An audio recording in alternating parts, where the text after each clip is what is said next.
హిందూ మహాసముద్ర గర్భంలో భారత్ సరికొత్త పవర్ గేమ్కు తెరలేపింది. శత్రువుల రాడార్లు పసిగట్టలేని అదృశ్య అస్త్రాలు, సముద్ర గర్భంలో దాగి ఉండి గగనతల జలచర లక్ష్యాలను నిమిషాల్లో మట్టుబెట్టే అండర్ వాటర్ ప్రెడేటర్లు భారత నేవీ అమల పొద్దులోకి చేరబోతున్నాయి. చాలా ఏళ్లుగా ఫైలుకే పరిమితమైన భారత రక్షణ రంగానికి సంబంధించిన అత్యంత ప్రతిష్టాత్మక భారీ ప్రాజెక్టు తుది అంకానికి చేరుకుంది. అదే ప్రాజెక్టు 75I. చైనా పాకిస్తాన్ జలాంతర్గాములను వేటాడే కిల్లర్ షిప్లను అందించే ప్రతిష్టాత్మక ప్రాజెక్ట్ ఇది. ఈ ప్రాజెక్టులో భాగంగా జర్మనీతోటి కలిసి 6 జలాంతర్గాములను తయారు చేయబోతున్నారు. త్వరలోనే ఈ ప్రాజెక్టు ప్రధాని నేతృత్వంలోని భద్రతా వ్యవహారాల కమిటీ ముందుకు రాబోతోంది. ఇంతకు అసలేంటి ఈ project 75I? Germany type 212 class జలాంతర్గాములపైన భారత్ ఎందుకు కన్నేసింది? శత్రు సబ్మెరైన్లను ఈ కిల్లర్ ఫిష్లు ఎలా వేటాడబోతున్నాయి? Watch this. ఎట్టకెలకు సిసిఎస్ ముందుకు కిల్లర్ సబ్మెరైన్ ప్రాజెక్ట్. జర్మనీ సాయంతో 6 టైప్ 212 క్లాస్ సబ్మెరైన్ల తయారీ. టైప్ 212 క్లాస్ సబ్మెరైన్లు భారత్కు ఎందుకు కీలకం? హిందూ మహాసముద్రంలో రెచ్చిపోతున్న చైనా, అరేబియా సముద్రంలో కవిస్తున్న పాకిస్తాన్ వెన్నులో వణుకు పుట్టించే దృశ్యాలే ఇవి. ఎందుకంటే ఇక్కడ రాజ్నాథ్ సింగ్ నిలబడింది సాధారణ జలాంతర్గామిపై కాదు, శత్రువులను వేటాడే కిల్లర్ సబ్మెరైన్ పై. ఏప్రిల్లో 3 రోజుల పర్యటన కోసం జర్మనీ వెళ్లిన రాజ్నాథ్ సింగ్ కీల్ నగరంలోని టీకేఎంఎస్ షిప్ యార్డ్ ను సందర్శించి టైప్ 212 క్లాస్ జలాంతర్గామిని స్వయంగా పరిశీలించారు. ఈ సబ్మెరైన్ కొనుగోలు చేయడం ఇక్కడ టార్గెట్ కాదు. ఆ సబ్మెరైన్లను భారత్ లో జర్మనీ టెక్నాలజీతో తయారు చేయడం అసలు లక్ష్యం. దీనికి మోడీ సర్కార్ ప్రాజెక్టు 75 ఇండియా అని పేరు పెట్టింది. ఈ ప్రాజెక్టును ముందుకు తీసుకెళ్లడం కోసమే రక్షణ మంత్రి జర్మనీ పర్యటనకు వెళ్లారు. అందులో భాగంగానే టైప్ 212 క్లాస్ జలాంతర్గామిని స్వయంగా పరిశీలించారు. తాజాగా ఆ ప్రాజెక్టు పట్టాలెక్కేందుకు లైన్ క్లియర్ అయింది. త్వరలోనే ప్రధాని మోదీ నేతృత్వంలోని భద్రతా వ్యవహారాల కమిటీ ముందుకు ఈ ప్రాజెక్టు రాబోతోందని అధికార వర్గాలు తెలిపాయి. కానీ అసలేంటి ప్రాజెక్టు 75I? ఈ ప్రాజెక్టులో జర్మనీ పాత్ర ఎందుకంత కీలకం? ప్రాజెక్టు 75 ఇండియా మహాసముద్రాల్లో శత్రువులను వేటాడే అత్యాధునిక స్వరచేపలను దించే ప్రాజెక్టే ఇది. ఈ ప్రాజెక్టు ద్వారా అత్యాధునిక ఎయిర్ డిపెండెంట్ ప్రొపల్షన్ వ్యవస్థలతో కూడిన 6 అధునాతన డీజిల్ ఎలక్ట్రిక్ సబ్మెరైన్లను తయారు చేయాలని మోడీ సర్కార్ టార్గెట్గా పెట్టుకుంది. మొత్తం 70,000 కోట్ల రూపాయలతో 6 జలాంతర్గాములు నిర్మిస్తారు. నిజానికి భారత్ విమానవాహక నౌకల సంఖ్యను పెంచుకోవాలనే ప్రతిపాదనలు ఉన్నా భారత్ మొదట సబ్మెరైన్లు సమకూర్చుకోవడానికే మొగ్గు చూపింది. ఎందుకంటే ఆధునిక యుద్ధ వ్యూహాల్లో ఆయుధాలను వీలైనంత రహస్యంగా ఉంచడం కీలకం.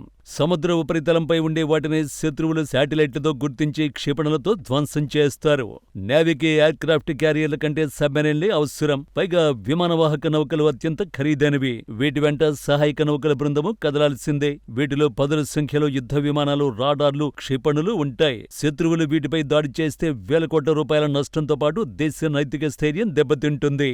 DF-21A వంటి యాంటీషిప్ బ్యాలిస్టిక్ క్షిపణులను చైనా భారీగా సమకూర్చుకుంటోంది. వీటితో భారత నౌకలకు ముప్పు పొంచి ఉంది. అందుకే అత్యాధునిక సబ్మెరైన్లపై భారత్ దృష్టి పెట్టింది. సముద్రంలో నీటి అడుగున చాలా నిశ్శబ్దంగా ప్రయాణించే జలాంతర్గాములను గుర్తించడం చాలా కష్టం. అత్యాధునిక పరిజ్ఞానం ఉన్న అమెరికా సైతం వీటి జాడను పసిగట్టడంలో కొన్నిసార్లు విఫలమవుతూ ఉంటుంది. 2005లో జరిగిన యుద్ధ విన్యాసాల్లో స్వీడిష్ డీజిల్ సబ్మెరైన్ గాట్లాండ్ పలుమార్లు America aircraft carrier Ronald Reagan పై గురిపెట్టగలిగింది. పలు రిపోర్టుల ప్రకారం చైనా దగ్గర సుమారు 80కి పైగా సబ్మెరైన్లు ఉన్నాయి. భారత్ దగ్గర సుమారు 20 జలాంతర్గాములే ఉన్నాయి. ప్రాజెక్టు 75Iలో నిర్మించాలన్న 6 జలాంతర్గాములలో జర్మన్ టెక్నాలజీ AIP వ్యవస్థ కీలకంగా మారబోతోంది. సాధారణంగా డీజిల్ ఎలక్ట్రిక్ సబ్మెరైన్లు 2 వారాలకు ఒకసారి సముద్ర ఉపరితలంపైకి వచ్చి గాలిని గ్రహించి డీజిల్ను మండించి విద్యుత్తును తయారు చేసుకుని నిల్వ చేసుకుంటాయి. ఈ అవసరాన్ని ఎయిర్ ఇండిపెండెంట్ ప్రొపల్షన్ వ్యవస్థ తగ్గించేస్తుంది. నిశ్శబ్దంగా రసాయనిక చర్యతో విద్యుత్తును ఉత్పత్తి చేస్తుంది. సబ్మెరైన్లలో ధ్వనిని సృష్టించకుండా వీలైనంత వరకు వాటిని రహస్యంగా ఉంచేందుకు ఉపకరిస్తుంది. దీంతో జలాంతర్గాములు అదనంగా 3 వారాల పాటు నీటి అడుగున ఉండొచ్చు. ఎయిర్ ఇండిపెండెంట్ ప్రొపల్షన్ టెక్నాలజీకి జర్మనీ ఓకే చెబుతోంది. అంతేకాదు బ్రహ్మోస్ క్షిపణులను ప్రయోగించేలా సైతం వీటిని నిర్మించే అవకాశం ఉంది. మరోవైపు జర్మనీకి చెందిన టీకేఎంఎస్, ముంబైకి చెందిన Mazagon Dock Ship Builders Limited సంస్థలు సంయుక్తంగా మేక్ ఇన్ ఇండియా కింద వీటిని భారత్లోనే నిర్మిస్తాయి. ఏప్రిల్లో Rajnath Singh type 212 class submarine సందర్శించడం ద్వారా జర్మనీ వద్ద ఉన్న అత్యాధునిక నౌకాదళ సాంకేతికతని స్వయంగా తెలుసుకున్నారు. ఈ డీల్లో భాగంగా తన జలాంతర్గామి డిజైన్ కీలక సాంకేతికతను భారత్కు బదిలీ చేస్తుంది.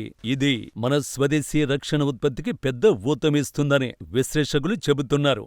ఏప్రిల్లో జర్మనీ రక్షణ మంత్రి బోరిస్ పిస్టోరియస్ రాబోయే 3 నెలల్లో ఈ డీల్ ఖరారవుతుందని తాము చాలా ధీమాగా ఉన్నామని తెలిపారు. ఆయన చెప్పినట్టుగానే ఈ ప్రతిష్టాత్మక ప్రాజెక్టు సిసిఎస్ ముందుకు రాబోతోంది. అక్కడ ఒక్కసారి దీనికి ఆమోదముద్ర పడితే ఇక వెనుతిరిగి చూడాల్సిన అవసరం ఉండదు. మరోవైపు రాజ్నాథ్ సింగ్ పర్యటనలో 2 దేశాల మధ్య రక్షణ పారిశ్రామిక సహకారానికి సంబంధించిన కీలక పత్రాలపై సంతకాలు జరిగాయి. క్లుప్తంగా చెప్పాలంటే రాజ్నాథ్ పర్యటన సబ్మెరైన్ డీల్ పూర్తి కావడానికి అవసరమైన రాజకీయ వ్యూహాత్మక మార్గాన్ని సుగమం చేసింది. అయితే ఈ ఏడాది మొదట్లోనే భారత్ జర్మనీ సంబంధాలు నెక్స్ట్ లెవెల్ కు చేరాయి. ఎందుకంటే ఆ దేశ ఛాన్సలర్ భారత్లో పర్యటించి కీలక ఒప్పందాలు చేసుకున్నారు. ప్రపంచ రాజకీయాల్లో వేగంగా మారుతున్న సమీకరణాల నేపథ్యంలో భారత్కు యూరోప్లో అత్యంత నమ్మకమైన నేస్తంగా జర్మనీ అవతరించింది. కేవలం వాణిజ్యానికే పరిమితమైన సంబంధాలు నేడు రక్షణ, అంతరిక్షం, హరిత ఇంధనం, సాంకేతికత వంటి కీలక రంగాలకు విస్తరించి ఇరు దేశాల మైత్రిని సరికొత్త శిఖరాలకు చేర్చాయి. 1951లో భారత్తో సంబంధాలను ఏర్పరచుకున్న తొలి దేశాల్లో జర్మనీ ఒకటి. ఈ ఏడాది ఈ బంధం 75 ఏళ్లు పూర్తి చేసుకుంది. భారత్కు జర్మనీ అత్యధిక ప్రాధాన్యం ఇస్తోంది. దీనికి నిదర్శనమే జర్మనీ కొత్త ఛాన్సలర్ ఫ్రెడరిక్ మెర్జ్ తన తొలి ఆసియా పర్యటన కోసం ఇండియాను ఎంచుకోవడం.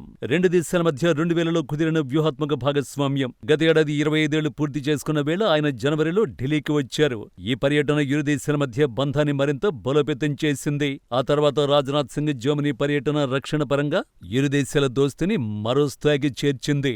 ఇక సబ్మెరైన్ల డీల్ కూడా ఫైనల్ అయితే భారత రక్షణకు సైతం తిరుగుండదు. ముఖ్యంగా హిందూ మహాసముద్రంలో చైనాను, అరేబియా సముద్రంలో పాక్ను ఎదుర్కోవడానికి ఈ డీల్ చాలా అవసరం.